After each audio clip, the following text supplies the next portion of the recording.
What is going on, everyone? My name is Andy. Welcome back to another FPL video. In this one, we're going to talk about when to use your FPL chips. So if you haven't already seen, we've got double chips this year. Bench boost, free hit, wildcard and triple captain. You've got one of each of those chips to use in the first 19 game weeks, and then you've got another set to use in the final 19 game weeks. So in this video, I'm going to talk about when to use them in the first half of the season. So let's get into it. So let's start with bench boost. And by the way, if you are enjoying all the content during pre-season, please do hit that subscribe button. I'm trying to hit 500k before the season ends, and there's going to be loads of content throughout the season as well. So with bench boost, I would say you've probably got two options. You're either using it quite early in the season after your unlimited transfers from pre-season, or you're saving it until after your wildcard to potentially tie in with the African Cup of Nations transfers as well. So if you haven't already seen, in Game Week 16, because of the African Cup of Nations tournament, we're all going to be given 5 free transfers. So you could tie in a bench boost with that as well. If you're going to use it early, the advantages are, of course, you've got unlimited free transfers right now, and you've still got a wildcard to be used at some point, which we'll talk about later, where you could redistribute the funds. So a lot of people will put a little bit more money on their bench to use the bench boost, but they don't like that long term. So you could put a bit more money on it right now and then use your first wildcard to redistribute those funds mostly back into your first 11 if you wanted to. Potential issues, it might be the case that some players don't start that we expected to. Now, personally, I think this as a disadvantage is a little bit overblown. There's lots of players we know that if they're fit and available, they're definitely going to start in Game Week 1. Salah, Bruno Fernandes, Van Dijk, Cole Palmer, players like that. But I guess if you're taking a few more punts, like Marlon at Aston Villa, for example, he probably will start, but you can't guarantee it like you can with Rodgers or Watkins. So the more punts you take, the more issues you potentially run into with your bench boost. Because obviously if a player doesn't start or doesn't play at all, then someone would have come off your bench anyway. So I think that disadvantage to using it this early is a little bit overblown, but it is definitely a little bit of a worry. We've probably got the least amount of information right now that we're going to have all season. We've also got the least amount of money as well. Now, some people will have a horrible season where actually their squad value goes down, but for most of us, if we're engaged throughout the season, we'll make money. So later on, potentially we'll have more money to spend on a bench boost. The flip side of that is players will also go up in price. Some will go down, but if all the ones you want later on have gone up, you might not actually have more money to spend. So it's a possible advantage to using it later on. It's a possible disadvantage to using it now, but neither of those things are necessarily a guarantee. And this is the big one. I think for some FPL managers, using it early will just provide relief. Like, for whatever reason, people hate thinking about the bench boost chip. Don't get me wrong, I think it's quite a tedious chip. I'm not having that much fun trying to plan when to use it in the early weeks, but I don't hate it as much as some people. But if you are that type of manager, just get it used early. Why not?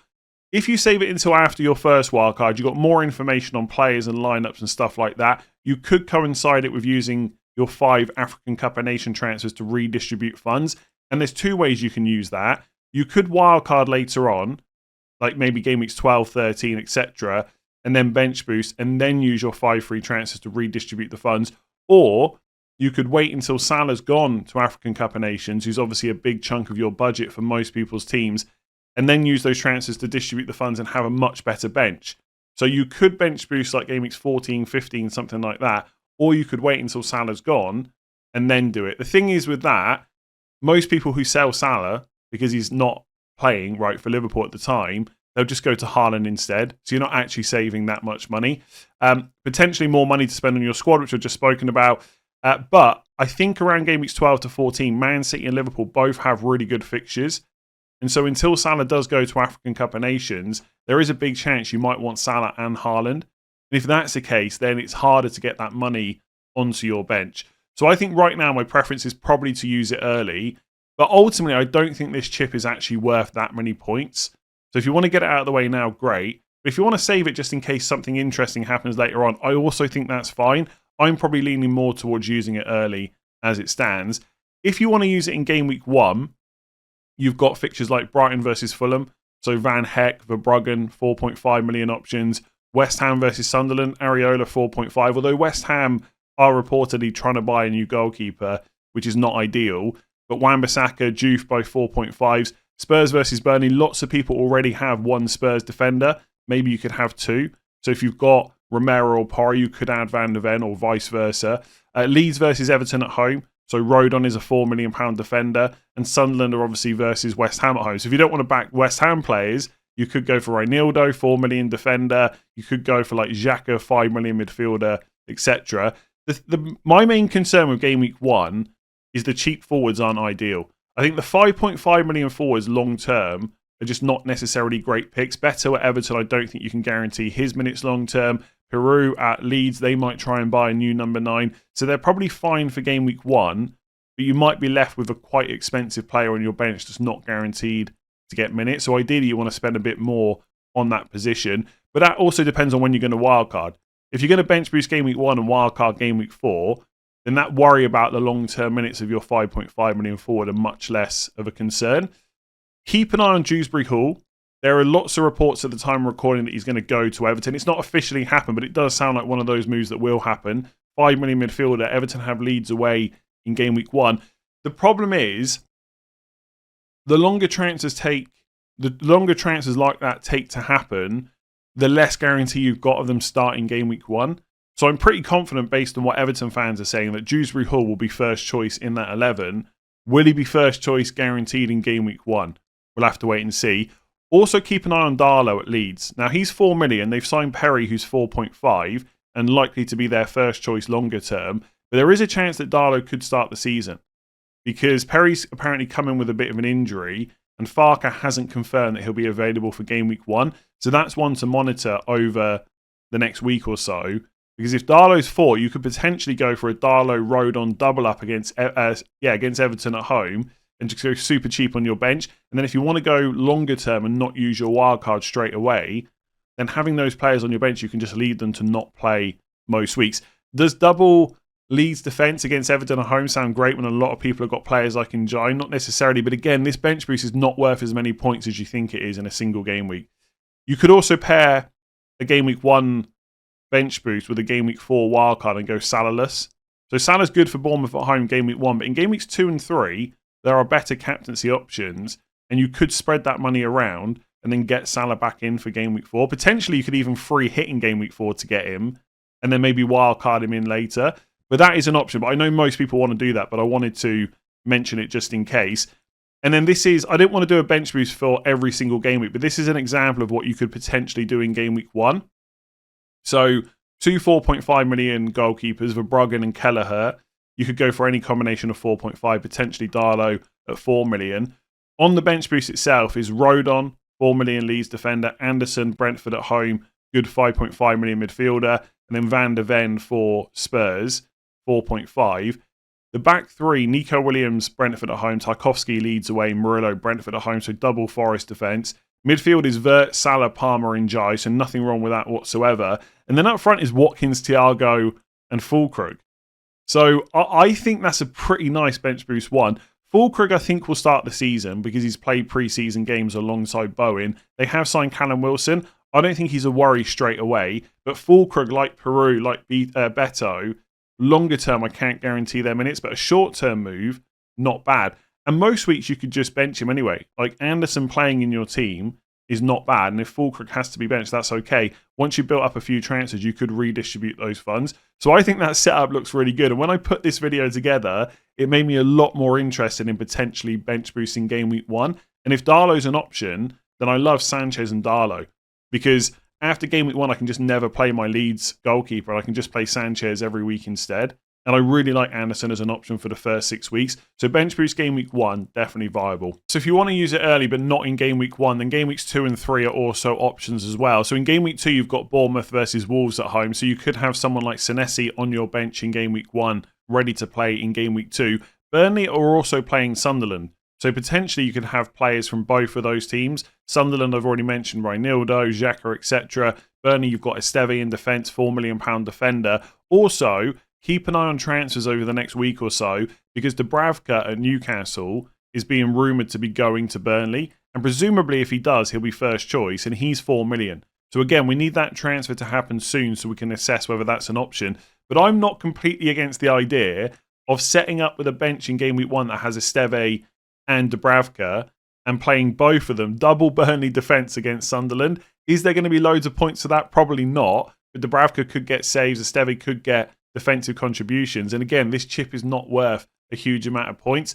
Other fixture is Crystal Palace versus Forest at home. So potentially you could have someone like Richards on the bench in Game Week 1 waiting for Game Week 2.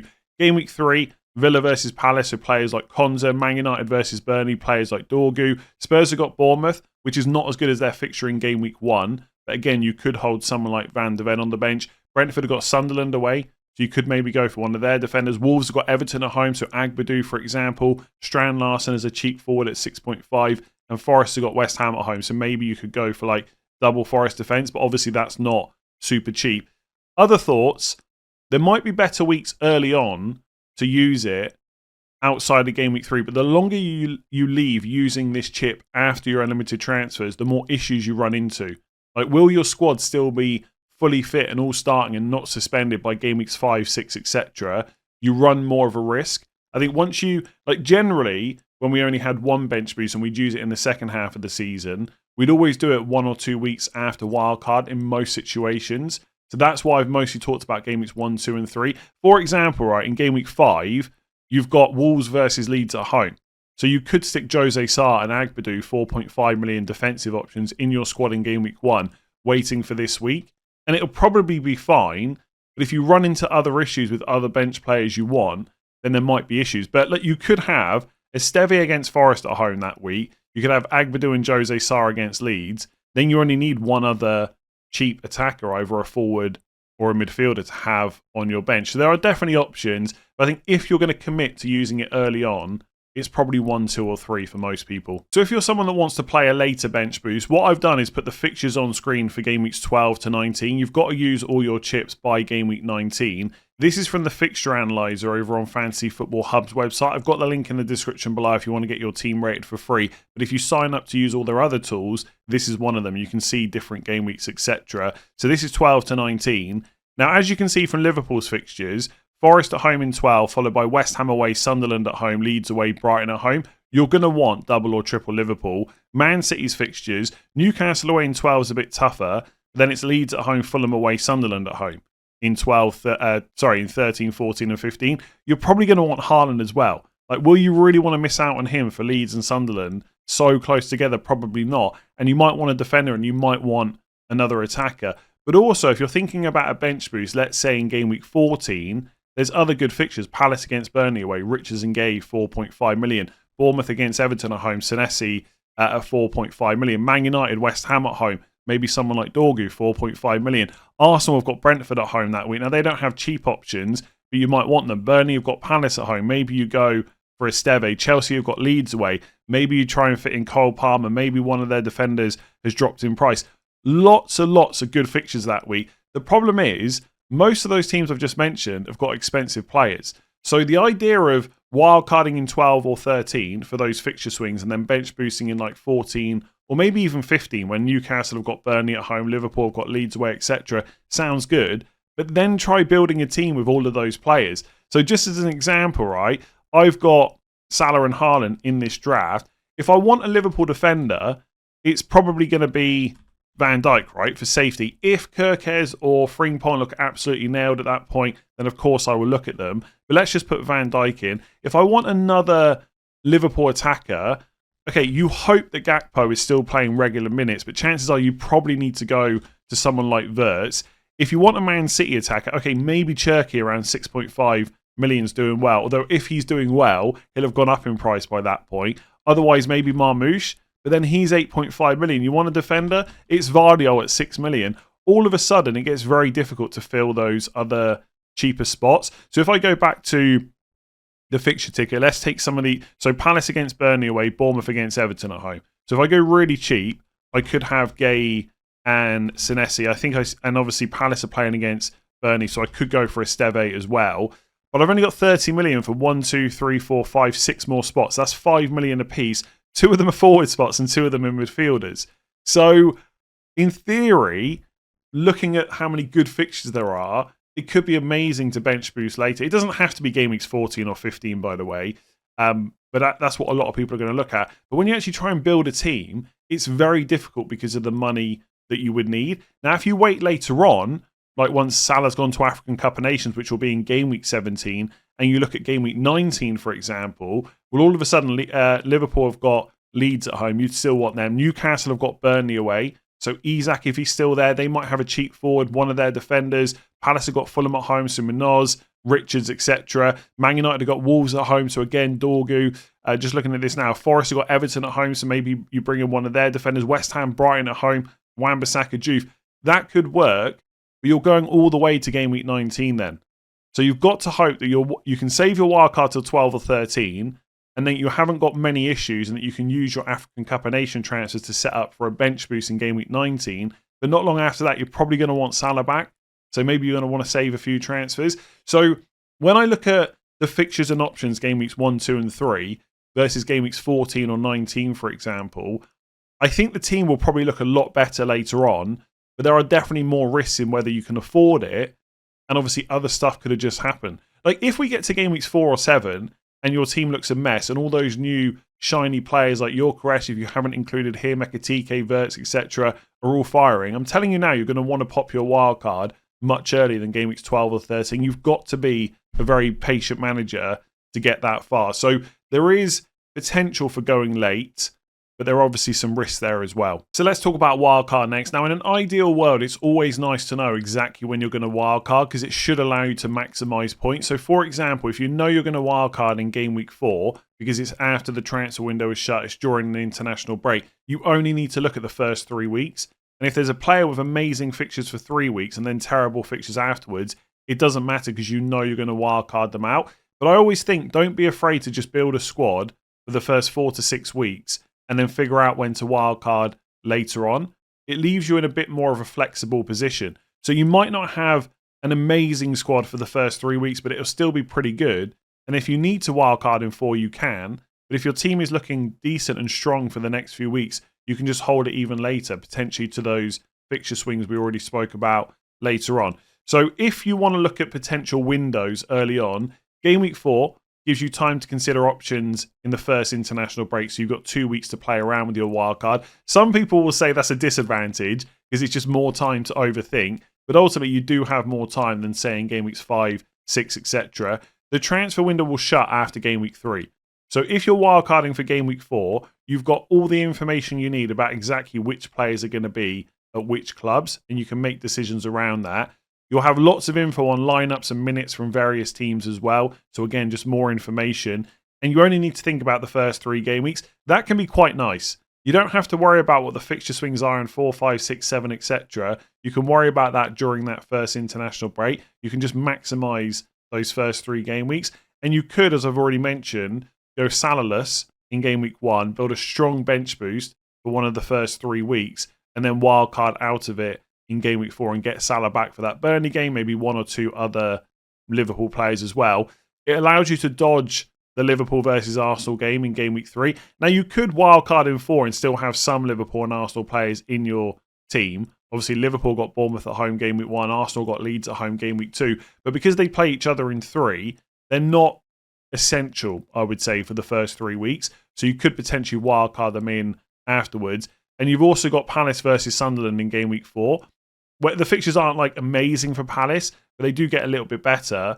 And so you could dodge Palace at the start, wait and see if Eze's still at the club, then maybe even go into game week 4 with like Eze, Sarr and Munoz, or maybe 2 of them, or however you want to set up.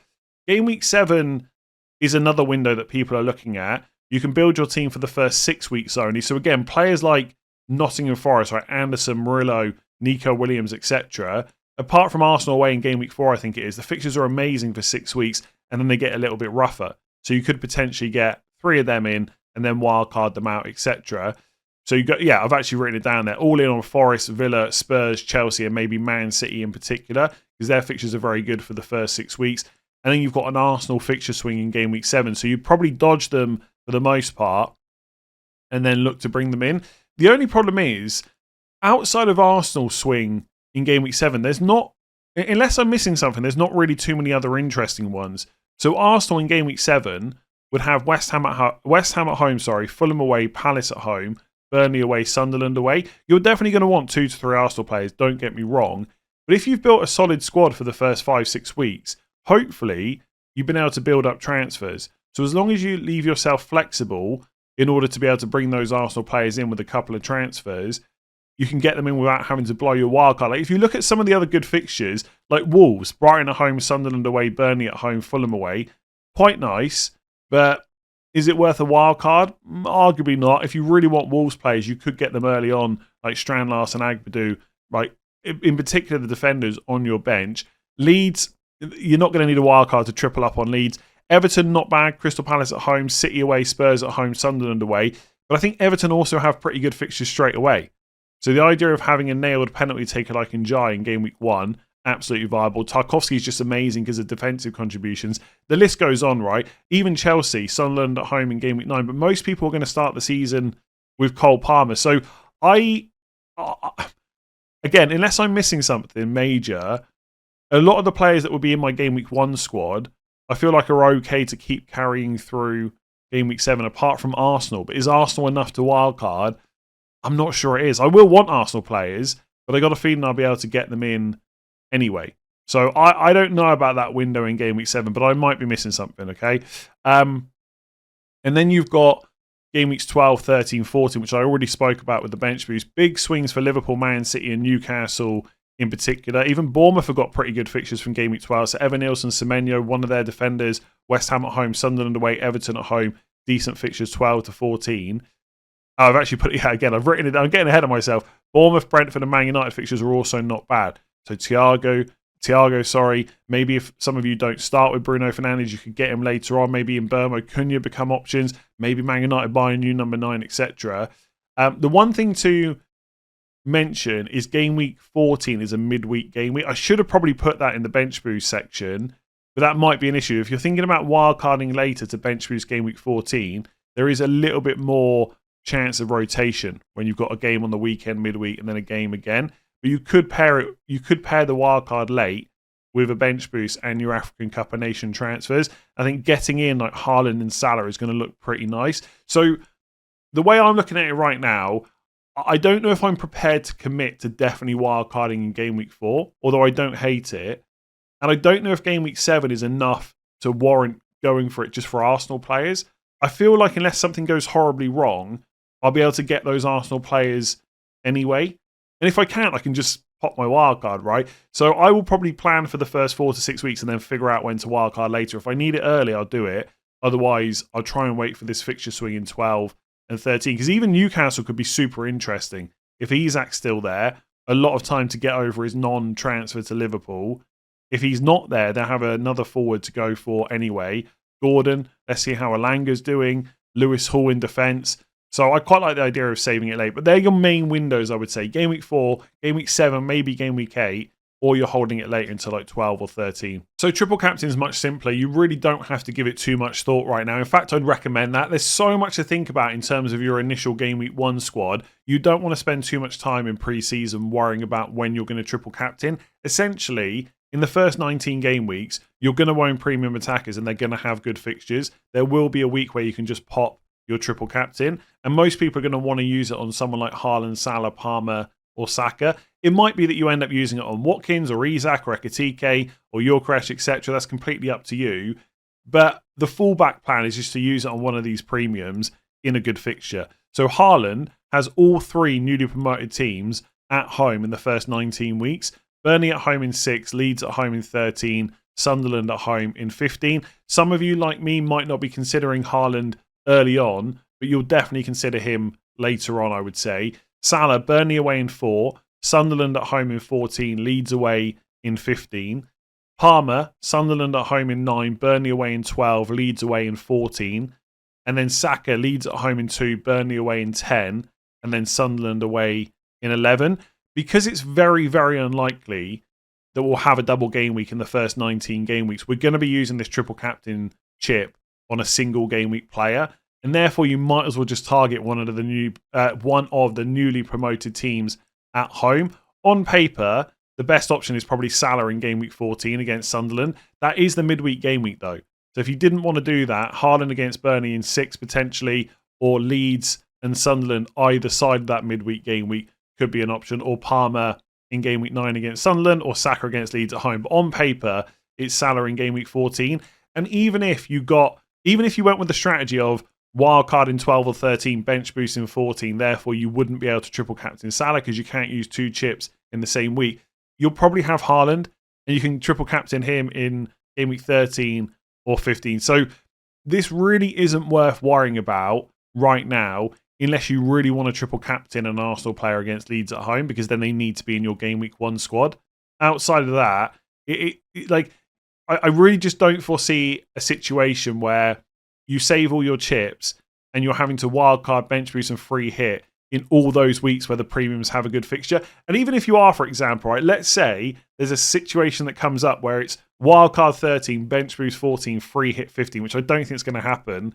But even if it does, you just triple captain Palmer in game week 9 against Sunderland. There's always a backup plan. So don't think about this too much, but on paper, Salah against Sunderland game week 14, probably the best. So with free hit, your main decision right now really is to decide whether or not to use it in the first 6 game weeks, because that will dictate how your game week 1 squad looks. So for example, if you decide to free hit in game week 2 because Arsenal have got Leeds at home, then you'll probably start the season with 0 or maybe just 1 Arsenal player, because the fixtures outside of that aren't amazing. You can wait until game week 7. So definitely have a think about whether you want to use it in the first 6 weeks. I'll go through a couple of game weeks in a minute.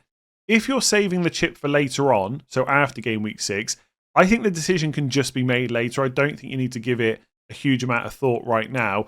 I will say though, if you're saving it for potential blanks and doubles, it's very, very rare they happen in the first 19 game weeks. They can happen, but it's far from guaranteed.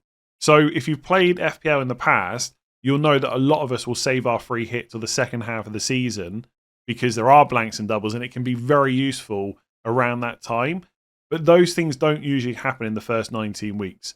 So I wouldn't save it specifically for that reason. I would save it more because you don't see much value in the first 6 weeks.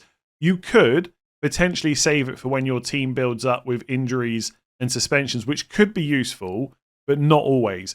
And the reason that I say that is, imagine a scenario where you've got 4 injured players for a few weeks. Then, of course, if you free hit 1 week, your team will look a lot better. The problem is the week after, you get your original team back. So you just delay the issue with those injuries. You might run into the perfect scenario where you get 4 or 5 suspended players at once. And then, yes, they're suspended for 1 game, you free hit. You don't see that scenario that often. Similar with the injuries, right? It might be that you get 4 or 5 injuries at once, but they're only out for 1 week. In that perfect scenario, free hit would be great. I almost guarantee that scenario does not happen for anyone this season. The fixture swings in game weeks 12 and 13 means you'll probably own all the players you want anyway. So I don't know if free hit would be that useful. The only way I can see it being somewhat useful is, let's say you get to game week 12 and you decide that you want to bench boost, but you don't have the money to have Haaland and Salah. So you decide to just have one of them. Let's say it's Salah. You could free hit in one of the good weeks that Haaland has. So you could wildcard 12 and then free hit 13 to get Haaland for Leeds at home. But then you're still not going to have him for Sunderland at home in game week 15. So I just think at that stage of the season, if you want Haaland, he's just going to be in your team. So what are you free hitting for?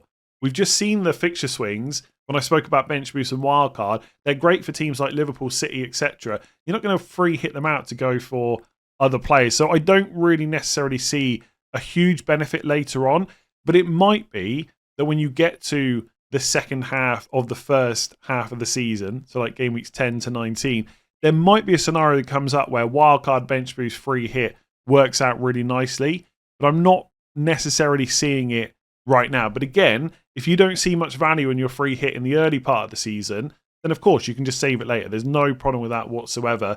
This chip is not worth as many points without doubles and blank game weeks.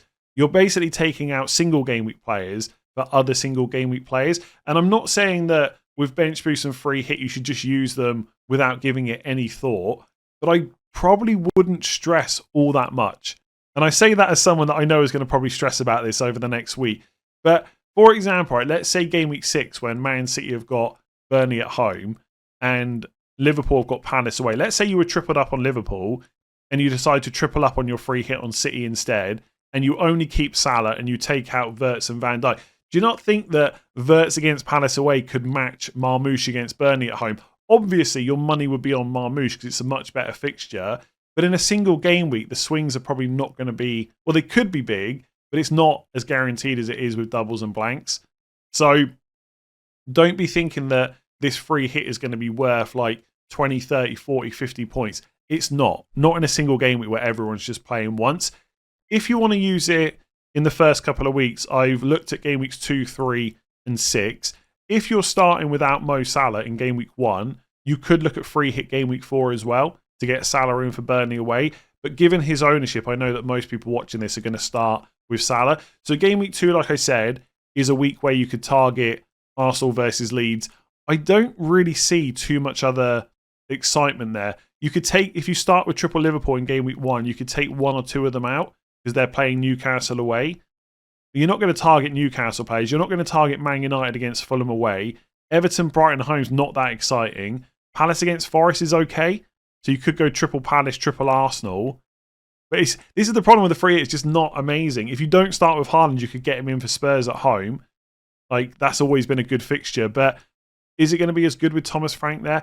I don't know. I feel like game week 2 is a bit uninspiring, but I don't mind loading up on Arsenal players. Like Gyökeres, Saka, and a defender could be good. Game week 3 is an option as well. The thing here is not necessarily the players you're targeting, it's the players you're taking out. Basically, what I'm talking about is Liverpool versus Arsenal.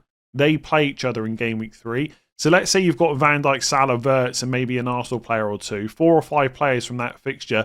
Of course, they could score big. It could be a really open game, but chances are they won't. So you could take them all out. But again, which teams are you? I guess you've got Newcastle against Leeds away. So if you're not starting with Isak, you could go Isak, Gordon, Lewis, Hall, triple up, potentially. You could look at a Brentford triple up against Sunderland away. You've got Man United triple up against Burnley at home. Or even 2 players from these teams. Palmer against Fulham at home, maybe Cucurella. Game week 3, I don't mind. Thinking about it a little bit more just there as I was recording. You take out Liverpool and Arsenal. You go triple Newcastle, maybe 2 from Brentford, 2 from Man United, Cole Palmer, maybe Watkins, Rodgers, and another third player from Villa against Palace, although that's not an amazing fixture. There are options there. Or game week 6. And this is probably my favourite of the first 6 weeks as someone that's going without Haaland because Man City play Burnley at home. So I am quite likely, not guaranteed, but quite likely to start with no Man City players. But I'll happily go Vardiol, Aït-Nouri, Haaland or Vardiol, Marmoush, Haaland for Burnley at home. Then you've got Bournemouth versus Leeds away. So I probably won't have many Bournemouth players in my team, but I'd happily go for Evan Nilsson, Semenyo, etc. And then elsewhere, it's not all that exciting. But again, if you've got Arsenal players, you can take them out for Newcastle away. Forest, by the way, have got Sunderland at home that week. And I know most of us are going to start with at least 1 Forest player, maybe even 2, possibly 3. But I don't know if 3 is a guarantee. So it could be like Semenyo, Evan Nilsson, Haaland, Marmoush, Vardiol, Murillo, Nico Williams, and Chris Wood, or Murillo, Gibbs, White, and Chris Wood. And all of a sudden, you've got close to your 11 players already. So first 6 weeks, if you're going without Salah, I quite like game week 6 for Man City. But obviously, Leeds at home for Arsenal in game week 2 is pretty good as well. And game week 3, if you want to get rid of Arsenal and Liverpool players. So I always like recording these videos because it helps me get my thoughts in place for my own team. So this is roughly what I'm looking at for my chip strategy as it stands. So bench boost, I think ideally I want to get it out of the way in game weeks 1 or 2. I just don't necessarily see it being worth a lot more points later on. And I spoke about those fixture swings in game weeks 12 and 13. If I can persuade myself to go for 3 Man City players and I want 3 Liverpool, it suddenly gets quite difficult to have an amazing bench at the same time. And don't get me wrong, I won't have a bench at that point with loads of players that aren't playing. So I will still have to make some sacrifices somewhere, but I can't guarantee I'll be able to get a bench boost out. So I think I want to use it in 1 or 2. What will really lock in one of those game weeks for me for bench boost is a 4 million goalkeeper becoming an option. If Darlow's going to play game week 1, if Dubravka's at Burnley and going to play game week 2, it becomes quite tempting. And I don't mind going for a double up on either of those teams just to get the bench boost used. And I think likewise, if a cheap forward at 5.5 looks like a really good option, that will also help me come around to bench boosting in game week 1. I don't necessarily want to commit to an early wildcard though. So I will bench boost and still probably have Salah and co. Salah's almost certainly going to make my final team.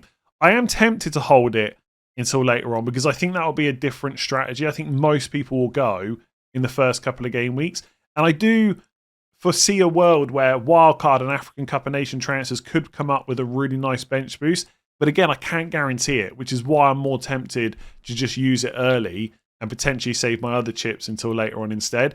Triple captain, I'm just going to wing it. I'm not going to spend any thought on it right now. I'd like to triple captain Salah against Sunderland at home. If I've got to use it on Haaland against Leeds at home or Sunderland at home, that's also really good. Free hit, I really like Game Week 6 because as much as I'm happy to not have Haaland in my Game Week 1 squad and go with Salah, I'm not going to be happy not having him for Burnley at home. And it also just makes the decision to commit to no Haaland a lot easier. So if I use it in the first 6 weeks, I'm fairly confident it will be Game Week 6. But I guess nothing's completely locked in right now. And I'm also unlikely to be close to being tripled up on Bournemouth. And I think Leeds away is a good fixture as well. Forest versus Sunderland at home and then City versus Burnley at home. I could see myself coming up with a decent enough free hit, going for triple Man City and then hoping for the best.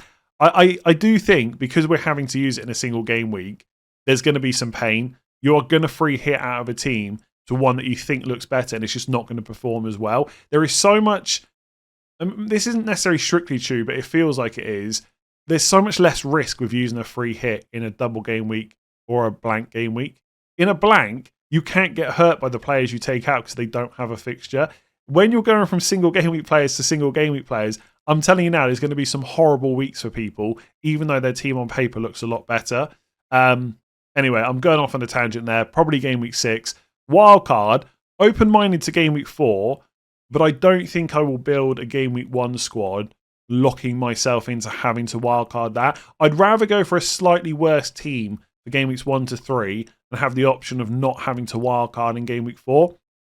Game Week 7 doesn't feel good enough, so I'll try and hold out to Game Weeks 12 or 13. But ultimately, my plan generally with wildcard is build a squad that's good for the first 4 to 6 weeks, decide when to wildcard later. And honestly, last year I ran into a situation where I really wanted to captain Salah in Game Week 5. And because of that, I bought him in and then I wildcarded in Game Week 6 to get Haaland back. Because of the free hit, I don't need to do something like that now. So I think if this was a season where we didn't have double chips, I'd probably be looking at Burnley at home with Haaland thinking, how can I get him in? Now I just free hit. So I think I'm going to build a squad that's good for the first 4 to 6 weeks, free hit in 6 potentially, and then wildcard in 12 or 13 if I can last that long. If not, I simply wildcard earlier. It's not a major issue or anything like that. So that's where I'm at right now. Hopefully that video was useful. I know it's going to be a long one, but there's a lot of information to go through. Double chips is new for this year. So yeah, that's it. If you found it useful, make sure to give it a like and hit that subscribe button. Get your team rated for free using the link in the description below. And I will catch you again tomorrow for some new drafts.